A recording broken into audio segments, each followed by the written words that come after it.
bonjour et bienvenue à l'émission Vivre ensemble. Mon nom est Jean-Marie Vianney. Je reçois encore un nouvel invité, Monsieur Richard Marceau du CIJA.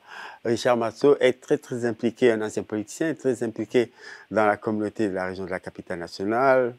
Le monsieur est international. Il est partout, mais il a eu le temps de s'arrêter un peu pour juste venir nous parler. Nous sommes honorés de t'avoir à l'émission. Richard, bienvenue à l'émission. Merci de m'avoir. Plaisir d'être ici. Alors, comment ça va, déjà? Ça pourrait aller mieux. Oui. D'habitude, je suis un homme, tu le sais, optimiste, qui regarde du côté, qui regarde les choses de façon positive. Ces temps-ci, c'est assez difficile. C'est assez difficile. Pour deux raisons. D'abord, ici, dans la région et partout à travers le Canada, nous vivons dans une époque où le niveau d'antisémitisme est sans précédent. Les chiffres de la police d'Ottawa le démontrent, les chiffres de Statistique Canada le démontrent aussi. Il y a une hausse d'antisémitisme qui est phénoménale et les gens de la communauté juive se sentent assiégés. Assiégés, C'est vrai dans leurs institutions, c'est vrai dans les écoles, c'est vrai sur les campus universitaires. Donc, quand on vit dans cette communauté-là, on le sent. Donc, c'est la première chose. Deuxième chose, la tragédie qui a lieu, qui a été déclenchée par l'attaque du Hamas le 7 octobre, brise le cœur de tout le monde. Cette tragédie doit arrêter, il doit y avoir un arrêt, il doit y avoir une libération des otages, et on doit faire en sorte que ce genre de choses-là ne se reproduisent plus. Alors donc, d'un point de vue local ou national, c'est difficile, d'un point de vue international aussi. Et donc, ça fait que on doit porter plusieurs chapeaux, on doit avoir des yeux, des oreilles, les tentacules un peu partout pour être capable de répondre à tous les besoins qui sont posés. En tout cas, pour moi, je pense que les gens de la communauté juive le sentent de façon personnelle, parce que, bon, c'est quand la sécurité devant la synagogue que tu fréquentes est renforcée, lorsque tu t'inquiètes pour tes enfants, donc c'est une chose.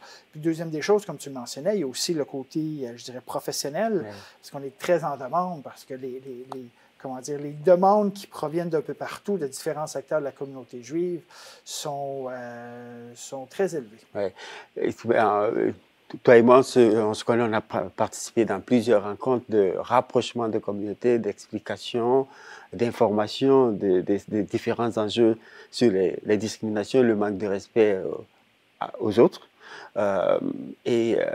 Malgré tout, ces tentatives-là, le travail reste à faire, beaucoup de travail encore. C'est un travail de Sisyphe, c'est-à-dire des fois, on a l'impression qu'on monte la pierre au sommet et la pierre redescend. Alors, on a besoin de gens comme Jean-Marie Vianney et d'autres qui ont fait de leur vie un instrument pour rapprocher les gens, pour ouvrir le dialogue, pour comprendre, pour écouter. C'est la raison pour laquelle, d'ailleurs, j'ai accepté ton invitation, parce que ici, dans la région de la Capitale-Nationale, dans la région de Gatineau-Ottawa, tu es un des acteurs principaux, essayer de parler aux gens, de les comprendre, de les écouter. Et il n'y a, à mon avis, pas d'autre choix que ça. Nous vivons ici dans une région qui est très multiculturelle, qui est non seulement bilingue, mais multiculturelle, et qui le devient de plus en plus. Des gens viennent de partout pour s'installer ici, et il n'y a pas d'autre choix que d'apprendre c'est le titre de ton émission, à vivre ensemble. Mais vivre ensemble, c'est pas seulement quelque chose qui doit être, passivement expérimenté, mais on a besoin d'activement tenter de chercher des façons de le faire de façon correcte. Est-ce que tu penses que dans notre région, on est outillé ou comment est-ce qu'on l'approche? Si tu sais, toi qui es national, international, par rapport aux autres, quand on dit souvent comparaison n'est pas raison.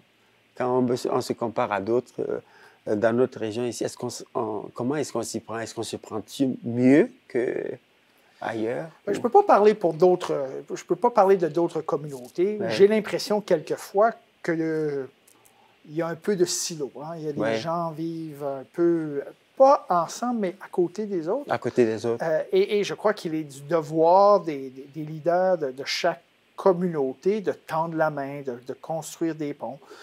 Et ça me rappelle une expérience que j'ai eue il y a quelques années dans une communauté de Première Nation, pas loin de Calgary, où le leader autochtone à qui je parlais disait Monsieur Marceau, vous êtes comme moi, je vais utiliser le terme anglais, vous me permettrez, parce que c'est ça qu'il avait dit. Là. Il dit, vous êtes comme moi, vous êtes un edge walker, c'est-à-dire que vous êtes bien impliqué dans votre communauté, mais vous êtes à la limite, parce que c'est ceux qui sont à la limite du cercle qui sont capables de tendre la main aux gens des autres communautés. Alors, à l'époque, quand cette personne-là m'avait dit ça, ça m'avait frappé et j'avais bien aimé. Donc, il est du devoir des leaders de chaque communauté, mais aussi, je pense, de chaque membre de chaque communauté, de tendre la main à l'autre. Surtout ceux qui sont au bout du iceberg.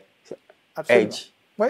Donc, ou à la limite. Ou à la quand limite. On parle d'un cercle, là, donc à ceux qui marchent aux frontières de chaque communauté. Parce que pour qu'une société, pour qu'une communauté comme celle d'Ottawa-Gatineau fonctionne bien, les gens doivent vivre ensemble, c'est-à-dire avoir des liens.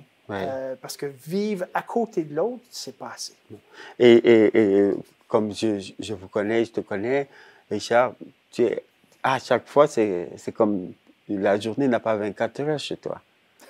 En tout cas, c'est sûr, Jean-Marie, qu'il n'y a pas assez d'heures dans une journée pour faire tout ce qu'il y a à faire. Et donc, ça veut dire qu'il faut être tout le temps en train de recommencer ou de continuer les choses qu'on a commencées. Et ça doit être fatigant. On a du temps pour soi quand on fait le travail que vous faites.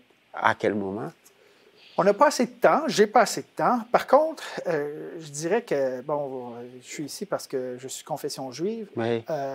Du vendredi soir au coucher du soleil au samedi soir au coucher du soleil, mon cellulaire est fermé, mon ordinateur est fermé, je suis avec ma famille, avec mes enfants, avec ma copine, mes amis. Et c'est le moment pour moi de me ressourcer. C'est le moment pour souper de Shabbat le vendredi soir, les amis, famille, samedi matin, synagogue, samedi après-midi, passer du temps avec les enfants et tout. Donc, c'est le moment pour moi où j'essaie, c'est difficile, là, mais d'exclure le monde externe pour me concentrer sur moi, sur ma famille, mes amis et les gens qui me sont proches. Comme on dirait, recharger les batteries pour se relancer. Puis, faire le bilan aussi de tout ce qu'on a vécu pendant ce temps-là. Mais le plus inquiétant, c'est que après qu'on a eu cette bouffée d'énergie-là, il faut recommencer. Et la communauté, une fois qu'on ouvre soit son ordinateur portable ou son téléphone, ou ça recommence, la télévision. Ça recommence immédiatement. Souvent, le samedi soir, je vais travailler. Parce que les courriels s'accumulent, les messages s'accumulent, mais je n'aurais pas gardé, mon équilibre si je n'avais pas cette pause de 25 heures hebdomadaire, parce que sans ça, ce serait impossible. C'est une réalité qui me passionnait beaucoup comme Canadien d'abord et comme membre de la communauté noire et leader de la communauté aussi, de partir au Moyen-Orient, d'aller regarder un peu qu'est-ce qui se passait, et c'est pas fini, mais j'ai passé quelques temps là-bas, je suis revenu et je voyais les membres des communautés juives, d'un côté les membres des communautés musulmanes, pour ne citer que ces deux communautés-là. Comment est-ce qu'on peut travailler comme allié, comme je suis, à faire créer des plateformes comme celle-ci, créer des outils pour partir de l'idée des valeurs canadiennes qui sont les valeurs du respect de cette diversité-là dans le progrès pour encourager, continuer à ce que le dialogue continue et dans le vivre ensemble. Quand toi et moi, nous nous sommes rencontrés, peu de temps après, il y a eu ce qui s'est passé avec George Floyd aux États-Unis et ça a créé ici au Canada aussi une discussion sur le racisme anti-noir. Et je me souviens, parmi les nombreuses conversations que nous avons eues, de t'avoir dit que le racisme anti-noir n'est pas un problème de la communauté noire, mais est un problème de l'ensemble de la société. Et que le racisme anti-noir ne pouvait pas être réglé par la communauté noire seulement, mais c'était l'ensemble de la communauté.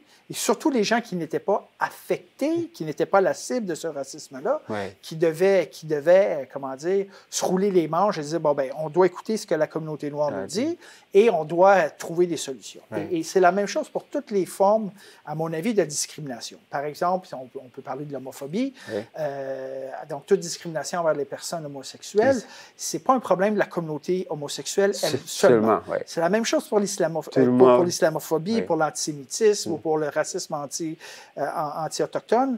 C'est-à-dire que le groupe qui est la victime d'une forme de discrimination ou de racisme n'est pas à être le premier ou le seul qui travaille à lutter contre ce racisme-là. Donc, pour revenir plus précisément à ta question, lorsqu'on voit les niveaux d'antisémitisme qui sont, je le disais en début d'émission, qui sont à des niveaux sans précédent, il est du devoir non seulement des autorités politiques, que ce soit municipales, provinciales ou fédérales, d'agir, mais aussi l'ensemble je dirais l'ensemble de la population. De la communauté, de s'impliquer absolument dans ce processus-là. Absolument. Et comme parce que vous me posez la question, tu me posais la question, comme je l'ai été dans la lutte contre l'homophobie, contre la lutte contre le racisme anti-noir ou contre la lutte contre le racisme anti-autochtone, pour moi, c'est important d'avoir des appuis de gens qui disent, regarde, je sais que le niveau d'antisémitisme est élevé, je sais que vos écoles sont ciblées, que vos lieux de culte sont ciblés, que vos centres d'affaires sont ciblés. Je suis avec toi, qu'est-ce que je peux faire pour t'aider? Déjà ça, cette ouverture, cette main tendue, fait une grande différence. Oui, la main tendue doit doit être assez solide pour continuer parce que si on tend la main pour juste un événement et puis d'autres événements se passent, ou une cause et puis on lâche et on n'a pas fait le travail qu'il faut. C'est un travail de longue haleine et continuer étape par étape, en fait. Absolument. Et ce n'est pas sur un dossier ou un autre, c'est-à-dire c'est l'ensemble l'ensemble des problèmes sociétaux qui doivent être confrontés comme ça. Voilà. Ben, si tu permets, donc, dans cette émission, je vais te tutoyer, donc, avec votre permission à la maison. Donc, on va prendre une courte pause. On va revenir avec M. Richard Marceau de la communauté juive qui a eu le plaisir de venir nous parler de plusieurs enjeux qui sont certainement très importants pour la communauté ici et qui demandent votre implication. Donc, ne quittez pas, restez là. On revient après la pause. On continue cette émission-là.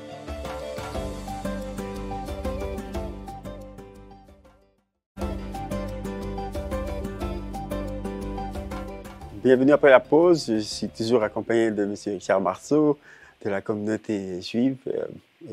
Richard, avant la pause, on parlait de l'importance de créer des alliés, de créer des ponts pour les leaders comme toi et moi. Et peut-être ceux qui nous écoutent, ceux qui écoutent l'émission, se disent, mais ça mange quoi l'hiver, les alliés là? Mais peut-être de manière beaucoup plus sérieuse, quelles peuvent être les qualités qu'un allié, par exemple de la communauté juive, peut avoir, ou quelles contributions ces gens-là qui se disent je vais aider, mais I don't know how to do it. Donc ça, c'est une grande question, mais je dirais que c'est probablement la question fondamentale dans le cadre du vivre ensemble, dans une époque de crise comme celle où on... Présentement. Exactement. Donc d'abord, c'est... la première chose pour être un allié, c'est être là pour l'autre. Donc, en période de crise, c'est d'abord de contacter l'autre et dire, je sais qu'il y a des problèmes sur les campus universitaires ou dans les écoles, alors je veux que tu saches que je suis là pour toi. Donc, déjà, le premier geste d'ouverture de main tendue est important. Après ça, c'est qu'est-ce que je peux faire pour t'aider? Et là, par exemple, si on parle, je vais donner 3 exemples. Le premier, c'est beaucoup de problèmes d'antisémitisme dans les écoles. Dans les écoles. Du conseil scolaire d'Ottawa-Carleton. Oui. Le nombre autant que ça? Beaucoup, beaucoup, beaucoup. Et ce dont on entend, ce que les parents nous rapportent, ce que les enfants nous rapportent, donne froid dans le dos. J'aurais jamais cru que dans la région d'Ottawa-Gatineau, il y aurait ce genre de haine aujourd'hui en 2023-2024. Donc, à l'école? Dans les écoles, absolument. La petite enfance? Absolument. La petite enfance et jusqu'à l'école secondaire. Et pour les gens qui se disent, les enfants, ils sont des innocents. Il y a des gens, il y a des parents qui ont demandé à ce que leurs enfants changent d'école sous pression antisémite à Ottawa en 2023-2024. Donc, il y a un rôle ici pour les alliés, pour parler au conseil scolaire, aux commissaires scolaires, aux gens dans les écoles, les enseignants, les directeurs d'école, pour dire ça, c'est pas correct. Lorsqu'un enfant arrive le soir et dit « Papa, maman, il est arrivé telle chose à l'école, ma petite copine Sarah a été la cible de… » Alors, même si le petit gars n'a pas été la cible lui-même et que sa petite amie, sa petite copine Sarah l'a été, je prends cet exemple-là. Donc, c'est bon, OK, je vais parler aux parents de Sarah puis je vais demander ce que je peux faire. Donc, il y a cet exemple-là dans les conseils scolaires. Deux, sur les campus universitaires, où les enseignants de confession juive ont peur, se sentent ciblés, se sentent harcelés, où les étudiants aussi se sentent harcelés. Vous avez peut-être vu qu'on a commencé qu'une jeune femme de la communauté juive de Toronto poursuit son école, son université, Trinity, Toronto Metropolitan University, donc pour antisémitisme, parce que on en est rendu là. Donc, il y a des problèmes aussi sur les campus. Et trois, je dirais en contre-exemple, ne pas faire ce que Fierté dans la capitale a fait, c'est-à-dire que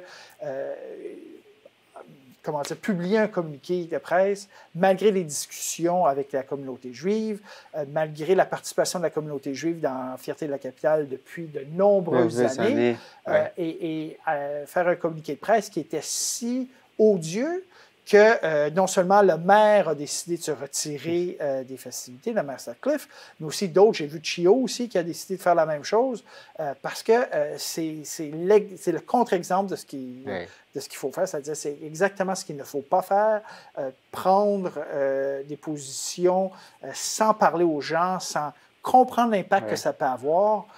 Et ça fait en sorte que non seulement la communauté juive se sent exclu, se sent stigmatisé, se sent ostracisé, mais c'est en faire en sorte que Fierté de la capitale, dans la capitale, est maintenant un organisme affaibli parce que l'appui populaire est moins présent qu'avant. Mais c'est quand même particulier que la réalité des membres de cette communauté vivent déjà une certaine marginalisation et ils continuent à vouloir créer de la marginalisation. On se dirait, mais c'est un non-sens. C'est l'antithèse de ce que devrait être Fierté dans la capitale. On a plus envie de se solidariser, solidifier, être proche de l'autre, écouter et participer à ce que les choses changent. Ils ont trahi les idéaux de ce mouvement-là. Est-ce que c'est un peu comme ça la communauté juive voit ce geste-là? Absolument. C'est une trahison, c'est un couteau dans le dos, c'est une claque dans la face, alors que la communauté juive est impliquée dans la fierté depuis longtemps. Nous avons aussi, évidemment, comme toute communauté, des gens qui sont à la fois juifs et qui sont homosexuels. Alors, pour ces gens-là, ils se sont tiraillés, imaginez-vous, là, qu'ils sont placés devant deux communautés desquelles ils font partie, et une d'elles dit « Non, je ne veux pas t'avoir avec moi ». Et là, on continue l'espoir comment? C'est qu'on n'a pas d'autre choix. Il n'y a pas dans la société, dans le pays, dans la région dans lesquelles nous vivons, il n'y a pas d'autre choix que de se relever les manches et de dire qu'est-ce qu'on peut faire pour faire en sorte qu'on soit capable, encore une fois, de vivre ensemble, qu'on soit capable d'accepter les différences. Puis quand on parle de différences, c'est important de le dire, c'est pas seulement différence de culture, différence de couleur de peau, différence d'orientation sexuelle, différence de religion, c'est aussi une différence d'opinion. Alors, on doit être capable, dans une société libre et démocratique telle que la nôtre, d'avoir des différences d'opinion qui sont exprimées. Quelquefois, ça peut être de façon véhémente, mais de façon respectueuse. Je donne ici l'exemple qui est important. Si on veut faire une manifestation contre, je ne sais pas moi, mettons les actions du gouvernement israélien. Alors, ce qu'on a vu souvent aussi. Alors, ça peut très bien se faire en face du Parlement, ça peut très bien se faire devant l'ambassade israélienne, c'est correct. On ne fait pas ça devant des institutions de la communauté juive, devant une école, devant un centre communautaire, devant un centre d'affaires, devant un restaurant tenus par des Juifs. Ça ne se fait pas. Ça, c'est comme cibler d'une certaine manière une communauté déjà marginalisée et qui est victime déjà de plusieurs campagnes de haine. Donc, on ne verrait pas, par exemple, quelqu'un faire des manifestations devant un restaurant chinois pour protester contre la politique du gouvernement chinois vis-à-vis Hong Kong, vis-à-vis du Tibet ou les Ouïghours, par exemple. Oui. Donc, la même logique s'applique. Et l'autre chose, c'est même lorsqu'on fait des manifestations devant le Parlement, lorsqu'on appelle à la violence ou lorsqu'on on accepte la violence, c'est une ligne qui ne devrait pas être franchie. Oui. Alors, on l'a vu malheureusement, et j'étais bien content de voir les femmes et les hommes politiques condamner de nombreuses choses, par exemple la glorification des attaques du Hamas du 7 octobre dernier. Ça ne devrait pas avoir lieu. Et non seulement ça ne devrait pas avoir lieu, ça devrait être non seulement condamné comme ça l'a été par nos leaders politiques, mais ça devrait aussi être interdit par la loi. Et puis au niveau des communautés, le message doit être passé également, parce que parfois ça peut se jouer dans les chambres par les politiciens, et puis l'information n'est pas reliée. Et je ne dis pas que toute la communauté, notre rôle c'est informer, éduquer et divertir, et donc je pense que passer par les médias également pour dissimuler cette éducation des politiciens à la communauté. C'est l'ensemble de la société qui doit être impliqué là-dedans, parce que vivre ensemble, ce n'est pas seulement les leaders qui vivent ensemble, ce n'est pas seulement les politiciens qui vivent ensemble, c'est non seulement les membres de certains clergés ou les leaders de communautés qui vivent ensemble, mais c'est le travail, je dirais même le devoir, je dirais presque l'obligation de tout le monde d'y mettre un peu de soi-même. Quel est l'état des rapports entre la communauté juive et les communautés musulmanes dans la région? Je pense que dans plusieurs rencontres, il y en avait, nos rencontres. Est-ce que les choses s'améliorent? Est-ce qu'il y a des rencontres, de dialogues en dehors, derrière les portes fermées pour se sensibiliser nos communautés respectives? Le dialogue est très difficile. Je dirais qu'il est pratiquement brisé, alors qu'il y en avait un. Oui, parce que je sais que... Parce que il y a... comment dire? Il y a une communauté, la communauté juive, qui se sent assiégée. Lorsque, je le disais, lorsque des manifestations devant les synagogues, les centres communautaires, les écoles juives, ça se passe un peu partout à travers le Canada, c'est la communauté qui se sent visée, et il y a beaucoup de gens de la communauté musulmane qui font partie de ces manifestations. Et l'école, c'est pas à Ottawa-Gatineau, mais l'école des enfants de ma conjointe à Montréal, on a entendu des cris « Mort aux Juifs ». Devant l'école. Alors, imaginez-vous là, un parent qui voit ou qui entend ce genre de propos devant l'école de ses propres enfants. C'est la panique et l'insécurité. C'est l'insécurité, évidemment, c'est une certaine peur. Parce qu'on ne sait pas ce que ça peut produire. On en a vu Absolument. beaucoup. Alors, donc, il y a ce sentiment de manque de... je dirais presque de compassion pour les gens de la communauté ici. Puis, je ne dis pas que les gens de la communauté musulmane doivent se lever le matin en disant « je suis pro-Israël » et tout ça. Ce n'est pas ce que je dis, là. Mais il y a une façon de faire entendre les divergences de façon respectueuse et à des endroits qui sont appropriés. Et malheureusement, on n'a pas vu ça. Et c'est malheureux. Et je pense qu'on dit souvent que la communauté juive dans l'histoire a été le canari dans la mine, c'est-à-dire que souvent la première cible, mais la communauté juive n'est jamais la dernière cible. Oui. Donc ça commence et puis ça continue. Ça continue. Ça doit quand même être difficile. C'est très difficile. Ouais. C'est très difficile, c'est tragique, c'est triste, Lorsque les parents nous appellent en disant « je ne sais plus quoi dire à mon enfant parce que mon fils, ma fille ne veut plus aller à l'école parce que... » On est ostracisé par... Il ou elle est harcelé, alors, un parent il se sent dépourvu. Et souvent, après ça, les parents vont parler, par exemple, aux responsables scolaires, l'écoute n'est pas là comme ça devrait être. Et je dirais que la première responsabilité de tout responsable, pardonnez-moi la tautologie, que ce soit au niveau scolaire, municipal, provincial, fédéral, et je dirais même syndical aussi, et de faire en sorte que les gens vivent ensemble, et apprennent à se connaître et travailler, vivre ensemble de façon respectueuse. C'est la première responsabilité. Pour certains, vivre ensemble, c'est intégration. Pour d'autres, c'est inclusion. En terminant, Richard Marceau, pour toi, le vivre ensemble serait quoi? Vivre ensemble, c'est le respect. Vivre ensemble, c'est le respect de la différence, Oui. que la différence soit sexuelle, religieuse, ethnique, nationale, ou peu importe, et aussi la différence d'opinion.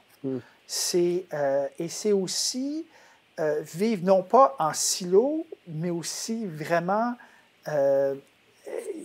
faire en sorte que les gens vivent à l'extérieur ou puissent vivre non seulement en autarcie, à l'intérieur de leur communauté, mais aussi à l'intérieur de leur communauté. Et là-dessus, on a du travail à faire. Oui, on a du travail à faire.